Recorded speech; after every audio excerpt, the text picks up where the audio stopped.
Así que vamos a darle la cordial bienvenida a esta hora de la mañana al señor licenciado, en este caso Darío Herrera Falcones, ex ministro de Transporte y Obras Públicas. A esta hora de la mañana, la cordial bienvenida. ¿Qué tal? Buenos días. Gracias, Miguel Ángel. Un placer estar aquí con ustedes. Listo, también, obviamente, también tenemos la presencia acá en nuestros estudios del economista Pablo Rosero Jaramillo. Él es ex presidente de Autoridad Portuaria a esta hora de la mañana.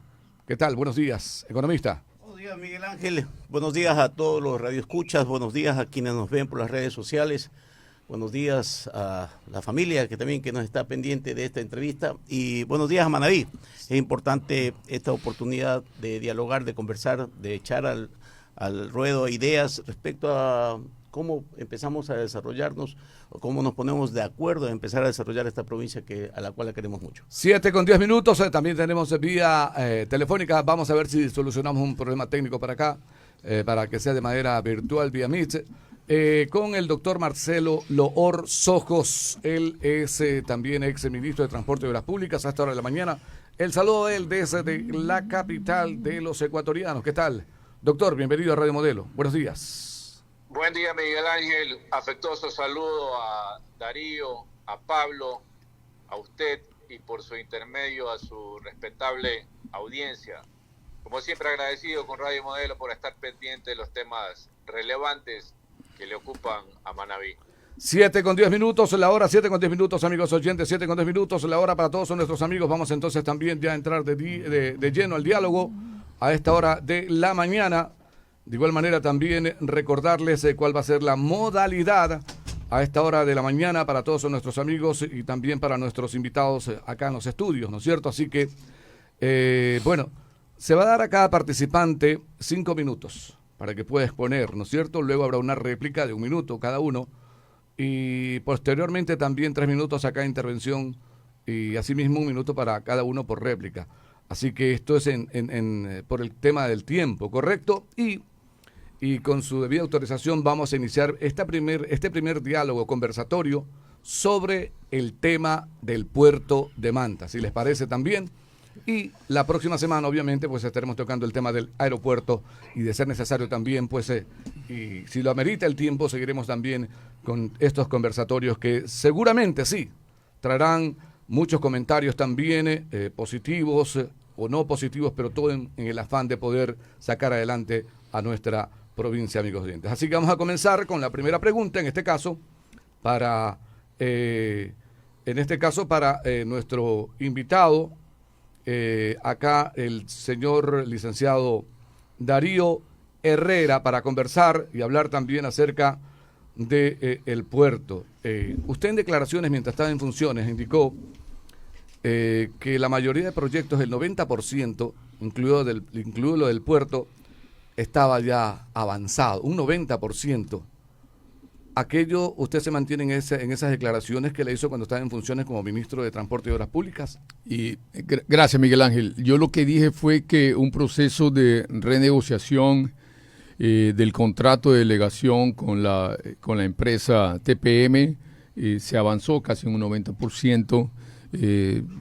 Básicamente los fundamentos técnicos, financieros, revisiones de este contrato para poder nosotros llegar a instancias superiores y poder en su momento generar el debido cierre vía adenda un contrato de este contrato de delegación, ¿no es cierto? Bueno, usted se refiere al contrato de delegación del puerto de Manta, ¿no es cierto? El señor Pablo Ceballos Palomeque también, que es el secretario de Inversiones Públicas y Privadas, manifestó que aquello, y lo dijo textualmente en un medio de comunicación, un colega periodista, le voy a citar el nombre, el señor Pedro Clotario Cedeño, manifestó que todo eso había quedado en buenas intenciones, que no era real la afirmación que usted había indicado. Bueno, yo no puedo hablar por las declaraciones de Pablo Ceballos, ¿no? Yo le digo lo que se hizo durante mi administración. Pero tenemos que recordar algo, y yo creo que la gente a veces se confunde. El Ministerio de Obras Públicas es un ente rector de temas portuarios en el país, regulatorio, tienes esa infraestructura a cargo, etcétera, pero las autoridades portuarias son entes autónomos. De hecho, el ministro de Transporte y Obras Públicas no preside el directorio de Autoridad Portuaria. Los directorios, inclusive el gerente, son personas o delegados directamente del presidente de la República. Usted acaba de mencionar que son entes autónomos. Correcto, entonces, autónomos en ese tipo de delegación, es decir, vale la aclaración. Cada vez que empezamos autónomos enseguida nos vamos a La Plata, decimos, bueno, es que yo manejo mi propio dinero, no necesariamente, ¿no? Estoy hablando acerca de las delegaciones de las personas que están como funcionarios. El Ministerio de Transporte y Obras Públicas tiene un delegado en el directorio, ciertamente, ¿ok? Así como lo tiene el Ministerio de la Producción y otros entes, ¿ok? Dicho esto, pero bueno, como se vela siempre desde el punto de vista de conectividad, de transporte, a cargo del ministerio, sí tiene un peso especial, ¿no es cierto? Pero no deja de ser un solo miembro en el directorio. Hay que estar muy conscientes de esto aquí, porque a veces dicen, bueno, es que el ministro no quiere. No es que el ministro no quiera. No, para nada. El ministro tiene un puesto en el directorio. Ahora, se trabajó con los directorios en ese tiempo. Se sugirieron varios nombres para diferentes responsables, en este caso la gerencia. Y ciertamente avanzamos nosotros en un proceso de renegociación. Existieron 4 reuniones formales, más allá de las informales que siempre hay. Están debidamente documentadas. Se hizo un avance súper chévere. Existieron 2 o 3 modelos financieros como opciones para poder ser tratados. Se trató luego esto en el Ministerio de Transporte y Obras Públicas.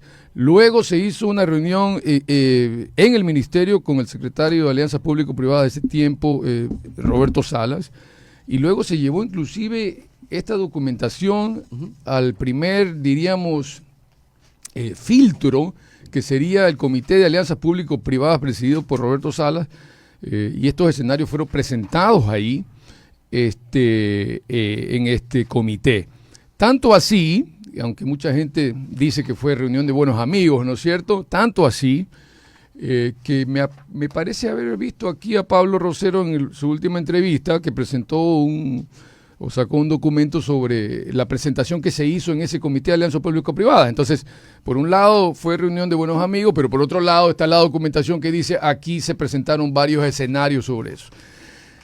Ahora, mucha gente critica y dice de que es que fue reunión de buenos amigos porque no fue un proceso formal de renegociación según lo que dice el contrato. Bueno, puede ser. Lo que le estoy diciendo a usted es que ese proceso se lo hizo para poder sentar las bases y las orillas sobre las posturas tanto de TPM como del Estado en este tema. ¿Y por qué se hizo de esa manera? Porque simplemente los procesos que habían sucedido en años anteriores, formales, inclusive algunos llegados a mediación, nunca habían tenido el éxito que se quería, porque las posturas eran completamente inflexibles de lado y lado. Entonces, nosotros optamos por una nueva estrategia.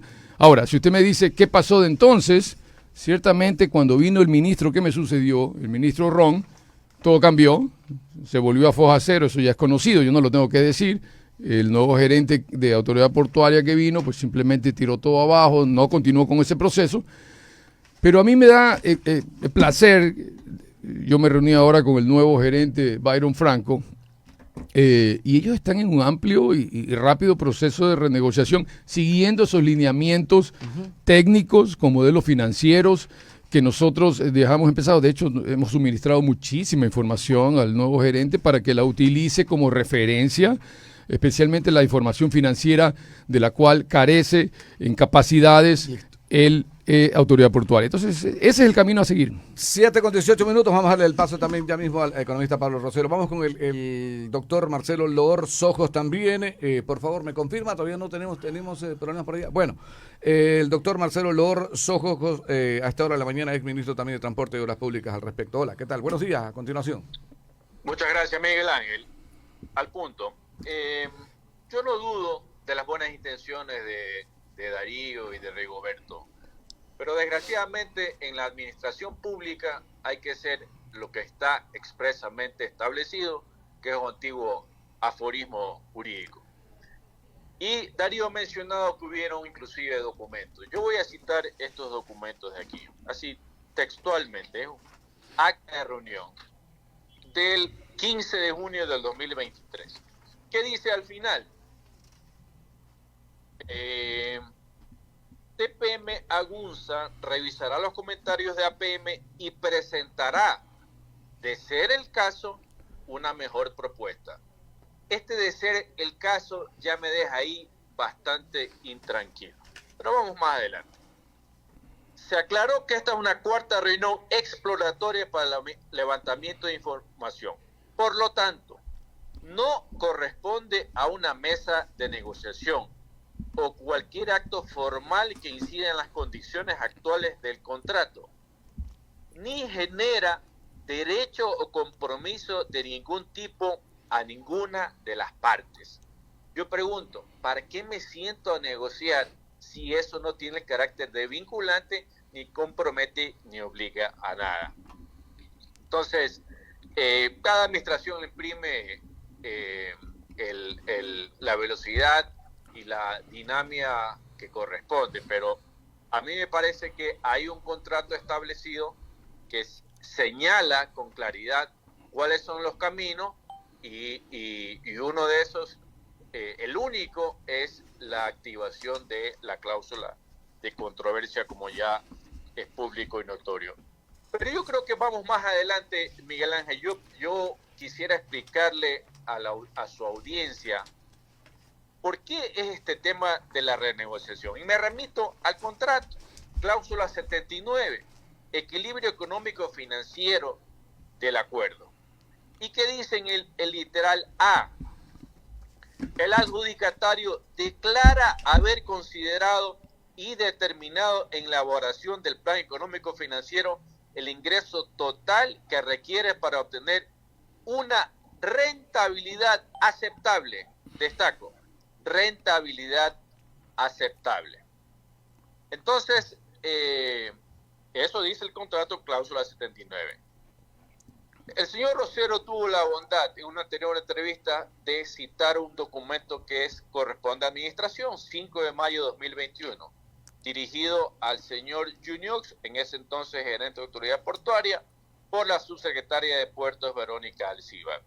¿Y qué concluye este informe que lo solicité yo? Dice así, textual: en el análisis realizado se evidencia que el concesionario tiene una rentabilidad mayor a la esperada, siendo el 16.40 a la tasa de descuento propuesta del 10%.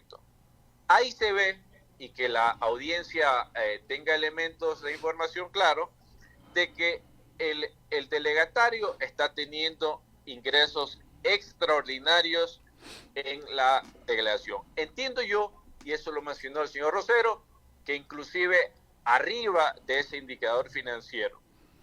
Entonces, esto es un elemento importantísimo para evidenciar el desequilibrio económico financiero en desmedro del Estado ecuatoriano. 7:22 minutos, 7:22 minutos. Agradecemos la intervención del doctor Marcelo Lor. Economista Pablo Rosero Jaramillo, ex presidente de Autoridad Portuaria. Gracias. Primero yo saludo a los dos panelistas que están aquí. Mi condición es de invitado especial. Los especialistas son Darío y Marcelo, que acaba de dar su intervención. Sin embargo, yo quiero empezar analizando la infraestructura de Manabí, que era la convocatoria. Manabí tiene una de las infraestructuras más interesantes que tiene el Ecuador. En el caso particular de Manta, puerto, aeropuerto. En el caso de la provincia como tal, tenemos miles de kilómetros en carreteras que se hicieron y luego están en proceso de mantenimiento y todas esas cosas que implica la problemática. Tenemos facilidades pesqueras, tanto desde el norte hasta el sur. Tenemos la de Chamanga, creo que es lo más norte de Darío. Viene luego una serie de infraestructuras, Jaramijó, San Mateo y lo que yo llamo un insulto a la realidad ecuatoriana, lo que es Puerto López, las facilidades portuarias, pesqueras. Sin embargo, usted como buen periodista ha ingresado a esta conversación respecto al tema más caliente, que es el puerto de Manta, y tampoco voy a rehuir a comentar al respecto. Mire, ¿de dónde nace este problema? Nace desde la propia concesión. o delegación. Delegación. Sí, el concepto casi son los mismos, no vamos a hacer aquí los científicos en diferenciarlos mucho.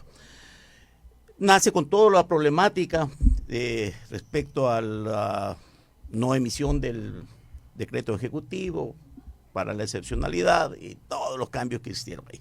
Sin embargo, me voy a concentrar en la parte que Darío y Marcelo lo han dicho, que se llama la renegociación. ¿De dónde nace? Nace el 12 de enero del 2023, donde TPM hace un oficio al señor ministro. ¿A cuál ministro? Creo que tú estabas, Darío, ¿no? Realmente le hace a Rigoberto Carvalho. Ya. Y eso Entonces era el ministro. salta hacia la Ya. entidad de control o reguladora que es el ministerio. Y ¿te acuerdas que yo algún momento dije eso no tiene ningún sentido? Porque la renegociación, Darío, planteaba la ampliación de la zona delegada. Eso es lo que planteaba. Aquí reza esto. Y todos los documentos que se trataron al respecto planteaba la ampliación de la zona delegada, que era el puerto pesquero y de cabotaje. Y aquí debe estar los archivos. Yo dije, mire, eso no tiene buen final, por una sencilla razón. La norma no le permite ampliar fuera de lo que ya fue delegado. Entonces, la renegociación tenía el final que tuvo, que no se llegó a ningún lado. Y por supuesto yo tenía una reflexión, y aprovecho que estás tú aquí. Yo decía, y nunca lo he dicho aquí, pero le decía a mí adentro, a mi interno, ¿qué enemigo interno tiene TPM para plantear semejante barbaridad? ¿O qué enemigo interno tiene APM o el propio ministerio, en este caso que estabas tú, para plantear semejante supino desconocimiento de la ley? No estaba dentro de la No negociación tenía del contrato. ninguna posibilidad, ninguna. Además, no quiero ser egocéntrico en decir que solamente mi pensamiento es el que tenía razón. ¿Y si se acuerda quién fue el que dio el anuncio también de este tema de la ampliación del puerto? No me acuerdo. Fue el propio gerente. Es Rigoberto, sí. Rigoberto. Mire, Darío lo ha llamado al momento en que yo presenté unos documentos respecto, sí, le voy a leer lo que decía en esa sesión. El economista Roberto Salas manifiesta que este contrato ha sido sumamente cuestionable por la sociedad civil y la misma Contraloría General del Estado, razón por la cual se debe verificar qué es lo que se puede hacer de manera legal y técnicamente presente. Así decía. Don Rigoberto Carvalho informa que se mantuvo una reunión con el señor ministro de Transporte y Obras Públicas y la empresa Gunza como inversionista y se está analizando la posibilidad de ampliar las zonas delegadas. La respuesta de la Secretaría, el doctor Grijalva, manifiesta que el nuevo reglamento establece controles sumamente y además el nuevo proyecto de la ejecución, en el caso de serlo, se recomienda trabajar con el Ministerio de Economía y Finanzas y se recomienda un nuevo proceso. ¿Qué es lo que yo decía? Y en verdad, aprovecho para decir, ¿qué enemigo interno tenía TPM, APM o el Ministerio para que presente semejante iniciativa? No tenía sentido. No había dónde tener éxito. Entonces, vamos no llorar sobre lo mojado. Hay una infraestructura importante que está en el escrutinio público, que es el puerto de Manta, que es donde nace la ciudad. Entonces, a nadie debe de molestarle que ese puerto esté en la retina de los ciudadanos. Que esa renegociación tiene que darse, por supuesto que sí. Yo estoy escuchando al ministro actual, Luque, que va a renegociar, estoy escuchando, creo que el señor presidente... ¿Es lesiva? El ministro Luque dice que va a renegociar. Entonces, yo creo que es el momento exacto de retomar lo que decía Marcelo. 7:28 desde el año 2021, que se llama los mecanismos de restauración. Porque hay evidentemente un proceso que no está correcto frente a las propuestas que presentó. ¿Ha sido un mal negocio? Yo creo que sí para el Estado. No, cuando dice yo creo, como que no está tan Los seguro. números lo dicen. Ahí, Sí, los bueno. números lo dicen. Entonces, entrando ya en esta situación, creo que es una buena oportunidad. Las crisis son oportunidades. No hay que ser un tirapiedras nada más porque así resultó amanecí de buen genio o mal genio, o me cae bien o me cae mal una persona. Yo creo que las crisis son oportunidades y hay que aportar hacia que se empuje una renegociación que sea beneficiosa para las partes, pero principalmente que se restaure el proceso en favor del Estado ecuatoriano. 7:29, licenciado Darío Herrera, por favor, si es tan amable, tenemos un minuto antes de ir a la pausa con la réplica, si es tan amable. Sí, gracias, Miguel Ángel. A ver, cuidado, estamos tratando de buscar la solución para el problema incorrecto. Hay que tener mucho pensamiento crítico aquí. Yo me lo he hecho y me lo he preguntado varias veces. La carta que tú mencionas ahí es una manifestación del delegatario, en este caso TPM, de una ampliación de una facilidad que urgentemente necesita inversión, como es el terminal pesquero. Ahí no hay una respuesta formal, o nunca hubo, yo no firmé por si acaso, que diga de que sí, te voy a dar, porque simplemente fue una manifestación de interés. Pero no estaba dentro del tema del contrato de delegación. Aquí el enemigo que estamos viendo, porque hablaba de enemigos Pablo Rosero, parece ser, solamente parece ser, la intención de la inversión privada. Cada vez que vemos una inversión privada decimos, uy, el enemigo, ¿no es cierto? Es que quiere cogerse el puerto pesquero, es que quiere cogérselo acá, es que quiere ampliar. No, señor, es una manifestación de interés en invertir en un puerto pesquero que está junto al puerto internacional que ya el delegatario maneja. Hasta ahí llegamos con ese punto. Nadie está diciendo se le va a dar, no se le va a dar, porque ciertamente existen procedimientos jurídicos y técnicos que tienen que seguirse para que eso suceda. ¿Ok? De hecho, yo no sé si ustedes han oído, pero el ministro actual y el gerente actual han hecho públicas declaraciones donde dicen que en el caso, y solamente en el caso de que exista un proceso para concesionar el puerto pesquero, lo lógico sería que el actual delegatario del puerto de Manta, en este caso TPM, pueda acceder a eso en un proceso transparente. ¿Ok? Pero hasta ahí no más, porque eso es una declaración. No hay enemigos internos, Pablo. Nunca existieron dentro del ministerio, ¿no? Nosotros lo que sí aplaudíamos, y ese era el mensaje, era generar la institucionalidad necesaria para que la inversión privada, no solamente la que ha llegado, permanezca y se quede, y la que quiere venir pueda venir. Pero cada vez que nosotros enviamos mensajes equivocados con las declaraciones que hacemos, esa inversión privada se aleja. En este caso, TPM y el contrato, hay voces por ahí, grupos, y Pablo en su última entrevista dijo, no, yo no soy de ese grupo, ¿ok? Pero él sabe quiénes son, los del grupo, que alejan la inversión privada de la provincia, ¿ok? Si ese contrato, en este caso, por presiones políticas o intereses personales, se tumba, esta es la segunda vez que sucedería. ¿Usted cree que vendría un nuevo delegatario del puerto de Manta a invertir en una operación eficiente? No lo haría. Pero se habla de renegociar. Ah, pero por supuesto que sí, pero eso lo lo hablamos las personas que estamos trabajando por la provincia de Manabí. De renegociar de un principio. No, señor, especialmente en el periodo del ministro Ron con su gerente, fueron muy claros al respecto de terminar el contrato, ¿ok? Pero de hecho, fue la decisión de una persona. De hecho, en reuniones que se sostuvieron, esa fue la tónica. Yo me pregunto a veces, ¿no? Durante esos 6 meses después de mi gestión y antes de que venga el nuevo ministro Luque, ¿usted sabe cuántas veces se reunió el ministro Ron con el delegatario TPM? Una vez.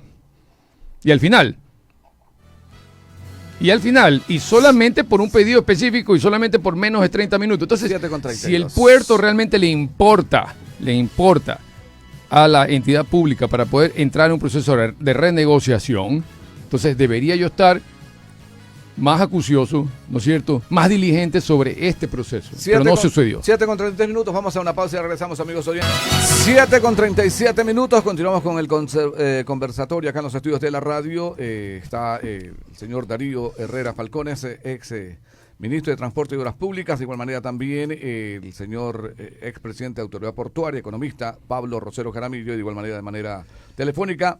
Está el doctor Marcelo Loor Ojos, ex ministro también de Transporte y Obras Públicas. Así que vamos a darle el paso al doctor Marcelo Loor Ojos a esta hora de la mañana. Adelante, le escuchamos. Muchas gracias, Miguel Ángel. Yo insisto con este tema de la administración pública se maneja con reglas claras, expresas. A mí me llama la atención, por ejemplo, que lo que acaba de manifestar Darío, que fue una simple manifestación de interés, por lo cual querían adicionarle el TPIC, el terminal pesquero y de cabotaje. O sea, per se, por esencia, una manifestación de interés no tiene el carácter de comprometer ni obligar a nada. Yo no entiendo cómo el directorio conoció una escueta, simple y llana manifestación de interés. ¿Qué es lo que correspondía legalmente? Que TPM presente una iniciativa privada para que con detalle, con cifras, con condiciones, para que sea debidamente considerada.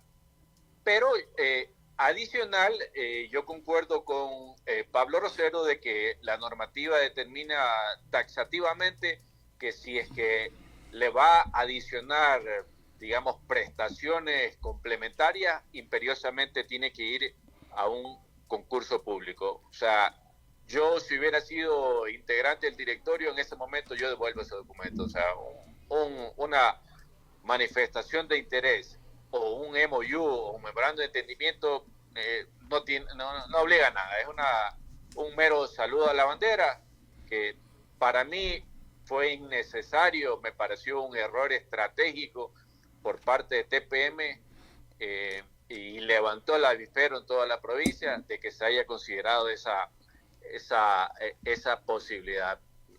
Error estratégico. Pero yo también quisiera comentar otras cosas más, dado que se habla tanto de este proceso. Y hay que ser serios en el análisis y objetivo también. Aquí se ha hablado, por ejemplo, que este contrato afecta la sostenibilidad fiscal del Estado ecuatoriano. Yo creo que eso no es exacto, porque la misma ley de incentivos tributarios, de incentivos para asociaciones público-privadas, que estaba vigente el momento que se le otorgó la delegación a TPM, señala con claridad el numeral 3.1 que tanto se le alega por algunos expertos. Dice, textual, se deberá considerar la capacidad de pago del Estado para adquirir compromisos financieros firmes o contingentes. Que yo sepa, aquí no existe un pago por parte del Estado. No existe una erogación de un recurso fiscal por parte de APM. Por consiguiente, ese tema que afecta a la sostenibilidad fiscal no es preciso. Y hay otros temas también que a mí me parecen importantes mencionar. Por ejemplo, el haber planteado una acción de protección en una jurisdicción distinta. Guayas, Guayaquil. Correcto, en Guayaquil. Tenía que haberse hecho en Manta, se plantea eso, correcto, ¿no? Sí, siendo suscrito el contrato en Manta y tiene, como insisto, caminos claramente establecidos. Me parece un error estratégico también porque deja abierta la puerta para que mañana alguien, cualquier ciudadano de a pie, voy a inventarme un nombre de un señor que va por la calle por ahí, de apellido Rosero, y dice, planteo la acción de protección. Entonces, es abrir una puerta abierta con unas contingencias, para mí, de irremediables efectos.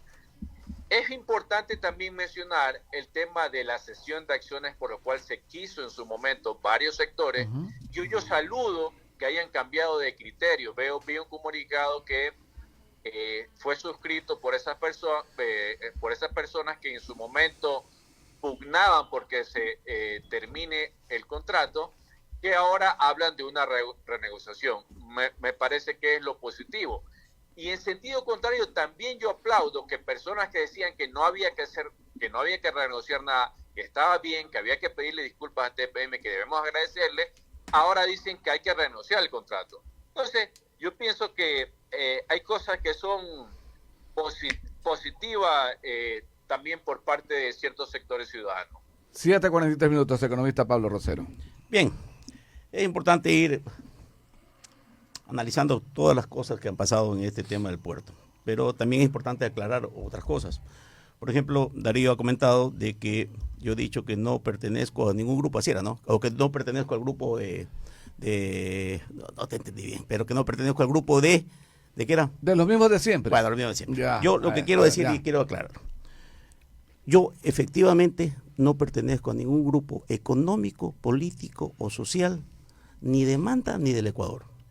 Mi vida ha sido exclusivamente en la parte profesional y no dependo ni económicamente ni socialmente de nadie. Cuando yo emito mi criterio, lo emito en función de mi experiencia, de mi competencia profesional y lo emito en función de aportar. Miren, la experiencia en el área que yo trabajo, en el área petrolera, nos da un ejemplo muy claro, el tema de Occidental.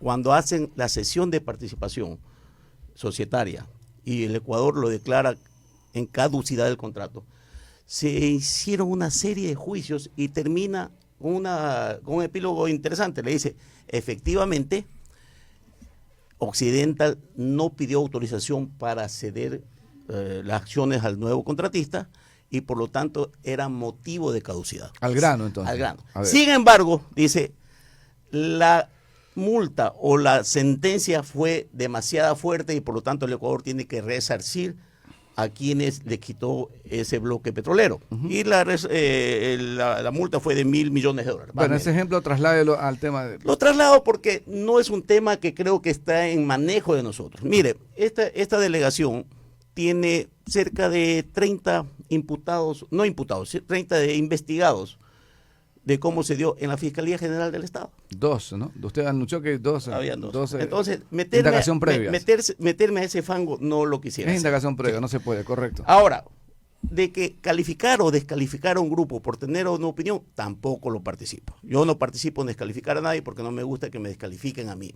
Cada uno tiene sus ideas, cada uno tiene sus motivos y cada uno tiene su forma de expresar. Normalmente, cuando descalifican a los mismos de siempre, es porque fueron quienes inician este proceso de escrutinio público y sacan a la luz pública todos estos inconvenientes que ha tenido la Delegación de Autoridad Portuaria de Manta. Ya, pero me quiero concentrar en algo más. En el tema, vuelvo a insistir, la persona, no importa quién haya sido, la persona que sugirió a TPM, o sea internamente de TPM, o sea externamente, o sea de APM, asumir bajo el mismo contrato las operaciones del puerto pesquero de cabotaje, es un supino desconocedor de las leyes. Definitivamente, no lo digo yo, lo dicen las leyes y lo dicen los mismos temas que fueron tratados en la Secretaría de Inversiones, donde el secretario Salas también les dice, señores, no, por ahí no es la vía. Y tanto así, que a mí me preocupa los personajes que ponen de representantes legales, cuando en las famosas minutas de trabajo, que ahora dice que solamente son conversaciones, TPM señala incluir en la propuesta de construcción de dos muelles pesqueros, bla, bla, bla, bla, bla, y luego acá dice, nos ratificamos. Entonces, hubo la intención, pero cuando la intención no tiene los fundamentos legales, termina como ha terminado esto, en un galimatías, en un problema para el propio Estado, que yo vuelvo a insistir, es la oportunidad del Estado asumir ya con pies de plomo y renegociar este contrato. Respecto a la posibilidad de que este contrato vaya a la justicia pública, que tenga el desenlace que tenga que tener, eso es independiente, pero hoy por hoy hay la necesidad de renegociar este contrato en función de mejorar los ingresos para el Estado. 7:47 Esa es mi minutos. 7:47 minutos. Bueno, se dice también que en Manta hay muy poca carga, ¿no? Containerizada. Entonces, la pregunta sería, ¿cómo es que DP World en Pozorja, que era un puerto nuevo, que no produce nada, le arrebató casi 400,000 contenedores de la MERS a Contecón en Guayaquil? ¿No será que TPM le falta reforzar también su gestión comercial? Exministro. Gracias, Miguel Ángel. A ver, nuevamente aquí regreso a lo mismo, ¿no? Ya. Cuidado, estamos tratando de buscar soluciones al problema incorrecto. ¿Ok? Pablo se centra en esta manifestación de TPM en su momento de invertir en un muelle pesquero. ¿Ok? Eso fue en enero, me parece, el año 23, me parece la carta. Nosotros nos concentramos en la renegociación del contrato existente. ¿Ok? y pare de contar. Entonces, si vamos a continuar con eso, estamos yendo en el camino equivocado, buscar una solución a algo que no existe. Primero. Segundo, para mí, lo que usted ha dicho al final, o lo que acaba de leer de la persona que escribió a la radio, yo creo que por ahí tiene que ir la solución. Es decir, buscar, analizar cuál es ese problema que realmente nos aqueja a todos nosotros como manavitas. ¿Ok? Y usted le ha dado en el clavo, es la falta de carga. Aquí estamos empeñados en que si la facilidad pesquera cuesta tanto, si la rentabilidad sobre esa facilidad pesquera o facilidad portuaria, perdón, y si es X, y si el operador está haciendo o no haciendo un buen trabajo, que depende mucho de la carga, pero nadie dice y nadie se pone a pensar cómo puedo yo incrementar la carga o el movimiento de carga contenerizada, en este caso, mi querido Miguel Ángel, entendiendo algo de que usted desde Montecristi, en 50 kilómetros en radio, tiene alrededor de unas 800,000 personas en diferentes ciudades, y a 100 kilómetros tiene 1.2 de los 1.6 millones de habitantes de la provincia de Manabí, de lo que se le llama el hinterland del puerto, es decir, el área de donde sale y entra la carga, el área de influencia del puerto. Pero Guayaquil tiene, y el Gran Guayaquil, por lo menos 3,5 millones de habitantes, pues, ¿sí? Y una actividad comercial muchísimo mayor. Sí, solamente la provincia del Guayas, en ventas generales, suma alrededor de 80,000 millones de dólares al año. Nuestra provincia alrededor de 10,000.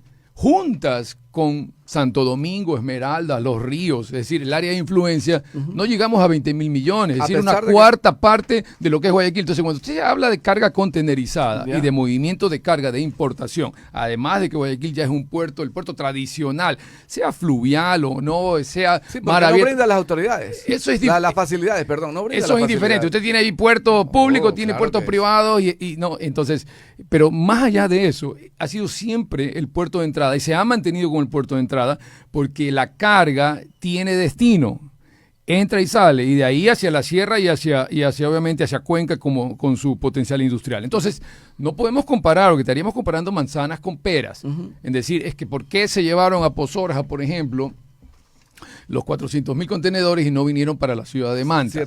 No funciona de esa manera necesariamente. ¿Okay? ¿Es real que el contrato no obliga a manejar carga contenerizada? Economista, luego también va el ministro y finalmente también el doctor Marcelo Lorzo. Mire, es real. ¿Por qué? Porque las condiciones o la oferta nunca, y de hecho hay un informe de la Contraloría General del Estado, que si bien es cierto no tiene vigencia administrativa, porque caducó. La anterior ocasión expliqué por qué caduca, porque del día 1 al 180 la Contraloría tiene esa facultad de ser controladora. Bueno, están siendo investigados también esos informes que reposaron el sueño eterno ya. Cada cual con cada cual.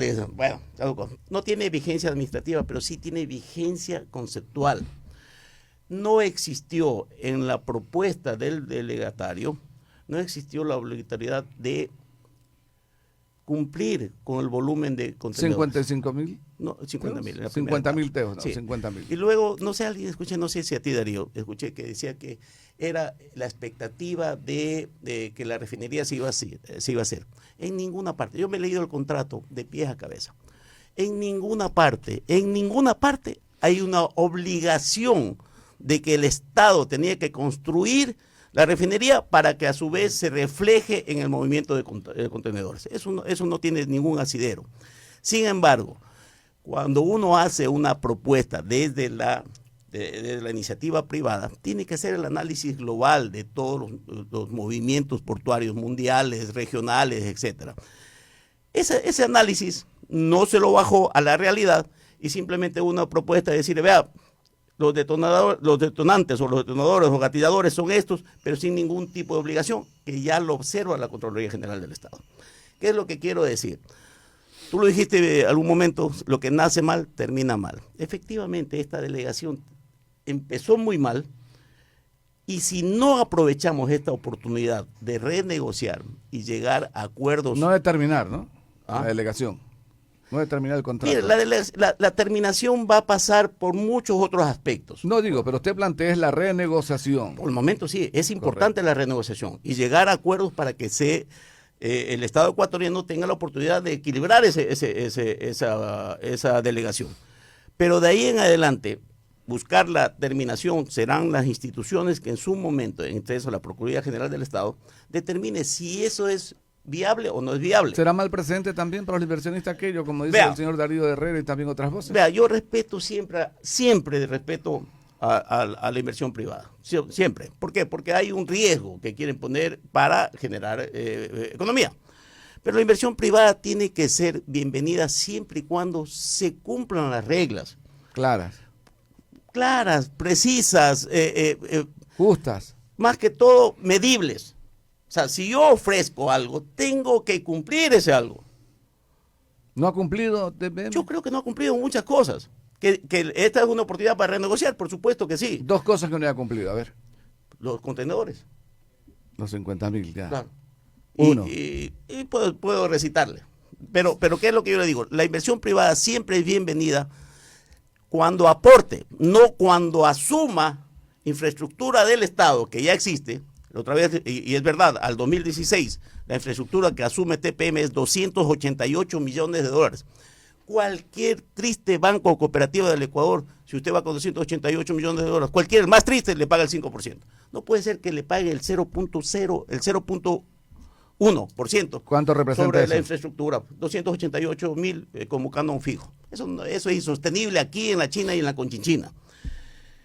Entonces, perdón, algo decía. A ver, 7:55. Vamos a ver, a ver si estamos también con Marcelo Lora. Algo quería indicar también a esta hora de la mañana el doctor Marcelo Lora, acá a esta hora de la mañana. A ver, hola. Perdón interrumpir, Miguel Ángel, pero acá estamos marginados. Solamente el monopolio de la palabra lo tienen allá los señores mantenses. Lo tiene solo Pablo. Una pregunta a ustedes y por su intermedio a la audiencia. ¿Qué pasaría si el desequilibrio económico financiero fuese en desmedro de TPM? ¿Qué hubiera sucedido? ¿Hubieran aguantado 7 años diciendo, no, ya mañana vemos, no? No. ¿Qué hubieran hecho? ¿Nos hubieran invadido ya los chilenos? El biche, el corbiche y el troliche serían chilenos ahorita, señores. Entonces, los sagrados intereses públicos tienen que darle importancia porque con esos recursos se van para seguridad, van para educación, etcétera. Y un tema que yo soy crítico siempre de TPM, importante, es que hay que agregarle valor al puerto. Y una arista que esa lucha no es mía, sino de hace 40 años con el ingeniero César Delgado Otero, lo del puerto de transferencia. Hay estudios realizados, lo dice en su libro Desarrollo del Puerto de Manta, el ingeniero Delgado Otero, de que ya hay estudios de chilenos, de alemanes sobre la viabilidad del puerto de transferencia de carga. Ese tema hay que ver, porque el puerto no va a estar ahí por siempre haciendo lo mismo. Es importante determinar mediante una prefactibilidad, que no creo que es muy caro, que será unos 500.000, un poco más, poco menos, pero es importante determinar qué tan viable es esa alternativa que le sirve inclusive al mismo TPM, porque en su momento podría ser un aliado estratégico del puerto de Manta. 7:57, señor Darío Herrera. Yo estoy de acuerdo en que el enfoque debe ir hacia cómo generar más carga. ¿Ok? No estoy de acuerdo, Pablo, con tu criterio de que la facilidad portuaria tiene un avalúo de X y que por eso si lo pongo en el banco me da el 5%. Económicamente suena bien, pero es súper teórico porque todo depende de ese desarrollo del hinterland del puerto de Manta, es decir, del área de influencia, la carga y su dinamismo económico. Tenemos que recordar que el delegatario, en este caso, es un operador de una facilidad, es un delegatario, ¿no?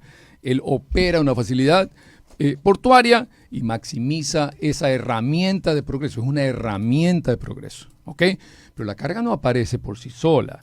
Y lo que tú dices de sus compromisos, ciertamente son proyecciones, ¿ok? Cuando tú ofreces una iniciativa privada o te embarcas firmando un contrato, asumes ciertos compromisos sobre una proyección en el tiempo, que son normalmente muy largos, 40 años. Y la foto de esa proyección hoy puede ser muy diferente hacia el futuro. Ahora, dicho esto, ¿no es cierto? No es que se defienda aquí al delegatario en su actividad, pero yo te voy a dar ciertos datos nada más. Hablemos primero de equilibrio económico y después hablemos de movimiento de carga, ¿ok? Equilibrio económico. Aquí hablamos, bueno, ya no se habla de lesividad, ¿no? Gracias, Pablo, que tú dijiste que ya no es lesivo eso en la última entrevista. Eso es lo correcto. Ah, perfecto. Hablemos de ese equilibrio económico. Perfecto. Ya. Los años 2013 al 2015, que está operado por el Estado, el puerto. Ingresos entre 8.6, 9.2, 8.3 millones. Egresos casi por la misma cantidad y mayor, la mayoría en remuneraciones y servicios o consumo, es decir, gastos corrientes. Cero infraestructura, cero equipos. En esos 3 años antes de la delegación, el déficit para esta operación portuaria fue de $288,000 en los 3 años. Por mucho que ingresaron 8 o 9 millones de dólares a las arcas de Autoridad Portuaria de Manta, se gastó más de eso de ahí y no se invirtió en infraestructura, para nada. ¿Ok? Viene el delegatario y hace una operación diferente e invierte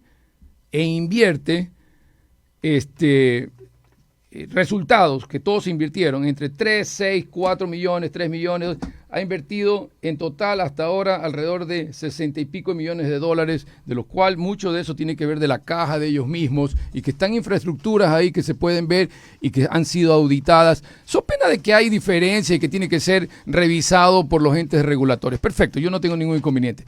Pero la plata se está quedando y está mejorando la infraestructura que no se mejoraba.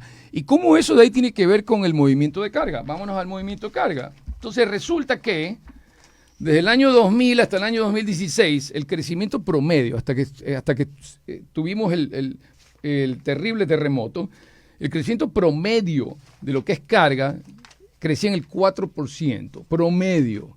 Del 2016, incluyendo el COVID y la guerra de Rusia-Ucrania, hemos tenido un crecimiento promedio del 8% de carga en el puerto de Manta. Y dicho esto, otro punto.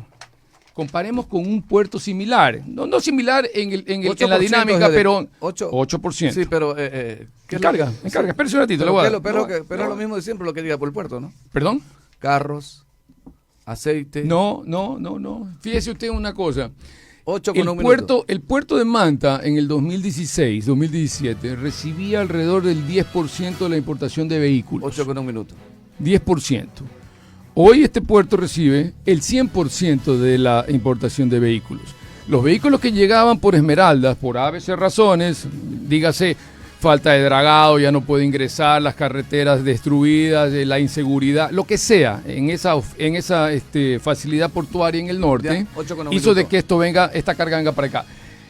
Esmeraldas tuvo, en el 2016 movió 719,000 toneladas métricas y en el año 2023 movió 100,000. Bajó, mientras que el puerto de Manta, 622,000 toneladas métricas en el 2016 y ahora mueve 1.103.000 en el 2023. Entonces, usted tiene ahí un reflejo de lo que la inversión privada y el manejo eficiente de inversión privada hace sobre un puerto, independientemente que sea TPM, Agunza o cualquier otro operador portuario. ¿Cuánto cobra por cada vehículo TPM y cuánto queda para la autoridad portuaria? Vea. 8 con 2 minutos. Escúcheme, Miguel Ángel, ese es un tema satanizado ya, es igual a lo que dice, más, por favor, siempre sale esto de las acciones, por ejemplo, el traspaso de las acciones. Yo no sé si, Pablo, tú conoces, pero hay un informe jurídico del mismo TPM que no fue en mi ministerio, cuando yo estuve. 8 con 2 minutos. Donde indica que esa transferencia de acciones entre empresas, que si bien no se notificó a tiempo, lo único que generaría es, según el contrato, una multa, ¿ok?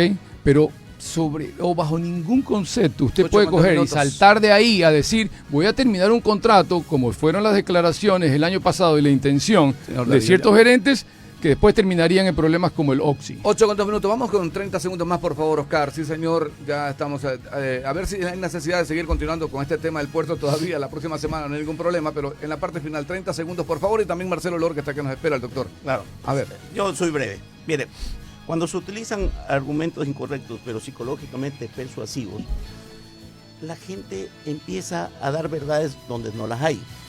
Mire, las verdades son los números, las verdades son la necesidad de renegociar, que todo el mundo ya está de acuerdo, inclusive los quienes eran defensores a ultranza, aquí mismo, de que, como decía Marcelo, poco más había que aplaudirles lo que se había hecho en la delegación. Tarde o temprano, más temprano que tarde, esta renegociación tiene que llegar a buen término. Esa es mi aspiración. Pero luego de que eso suceda, tenemos que sentarnos a revisar cuáles son las infraestructuras de Manabí que necesitamos repotenciarlas y exponerlas ya para la opinión pública y hacer un solo pool en la necesidad de desarrollar esta provincia. Ese es mi mensaje. 8:04 en la parte final, por favor, 30 segundos, doctor Marcelo Loor, por favor, gracias de antemano. Y volvemos a conectarnos la próxima semana, esperemos que sorteemos todo el trabajo. Acá técnico. Sesión de acciones, para mí me pareció un craso error por parte de TPM haber movido eso ahí. Y en sentido contrario, yo estoy de acuerdo con lo que dice Darío. Para mí ni siquiera amerita una multa porque no se ha traspasado el control. El contrato es clarísimo. Lo que hay es la libre disponibilidad dentro del 45% de acciones que tiene TPM. Hay que ser legal y objetivos en el análisis. Yo creo que a futuro, o sea, presente, hay que hacer alianzas estratégicas. Yo no los veo ni a APM ni a TPM haciendo alianzas estratégicas con puertos a nivel nacional ni internacional. Cuando ya existen algunos MOU en APM, hay que reforzar hay que abrirse al mundo, hay que tener visión para que nuestro puerto despegue. 8:05, lamentamos también no poder leer los comentarios acá en Facebook, por favor. Yo termino nada más con el tema de 8:05 minutos. Solamente para que tengas tú en cuenta. Cuando a mí me piden una opinión, intento inteligenciarme a profundidad. Yo soy el que le digo a Rigoberto Carvalho, oye, ¿tú sabes que te cambiaron las acciones a un accionista extranjero? No lo sabía. El único contrato que tenían que controlar, no pudieron controlarlo. Esos son los funcionarios que sus incompetencias o sus faltas de capacidades de control, los que generan todo este proceso de controversia que en buena hora, por tratarse de infraestructura pública, tiene que estar en la retina de los ciudadanos. 8:05, nos vamos gracias a hemos llegado a Modelo Noticias, la Universidad de Especialidades Espíritu Santo. Ya venimos con deportes.